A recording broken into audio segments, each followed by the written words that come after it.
Pretty warm day. I thought they fought through it pretty good. First day in pads, that's always nice. A little bit of hitting in there. I think they enjoyed it. Got a little bit tired at the end, but I thought they fought through it. And what we'll look for tomorrow, because it's another padded practice in the afternoon, is to see how they bounce back after a day of kind of getting worn down. Let me update you on injuries. You didn't see Trevon Bellamy out there today. He's got an illness, so Reggie kept him inside. Jabari Williams tweaked his knee a little bit. And then we had a bunch of guys, Darrell Scott with his hand, a bunch of guys kind of heated up, so Reggie kind of took him in. But other than that, got away pretty clean. I might have forgot somebody you can ask me about. And again, we're just glad we're back into quote-unquote real football.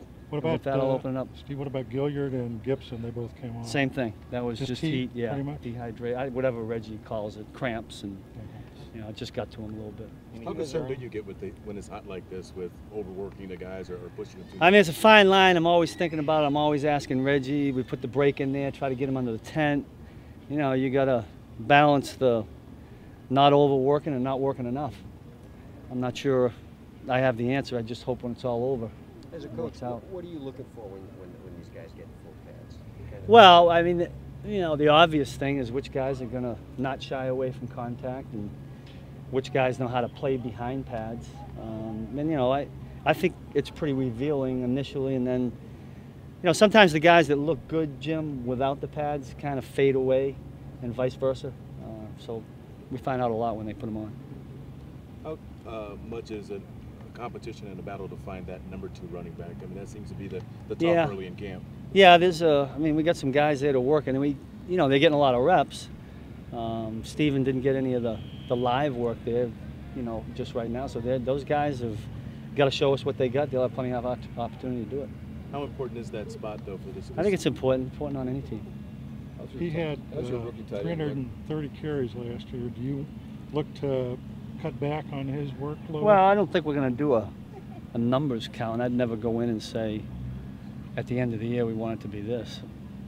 We're going to give him the ball or throw him the ball as many times as it takes to win football games, and Sam will throw it as many times as we have to. I don't, you know, we don't have a number in mind. How was Sam today with the reads, with the live defense, with, you know, bodies flying around?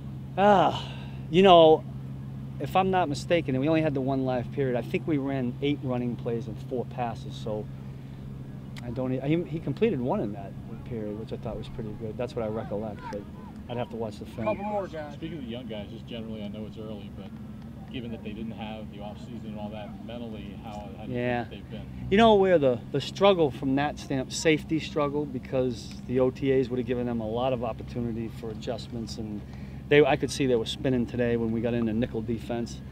You know, the receivers, just with alignments and routes, those skill guys seem to struggle a little bit more. So it'll take I'm sure every other team in the league's going through it. It's going to take a little while.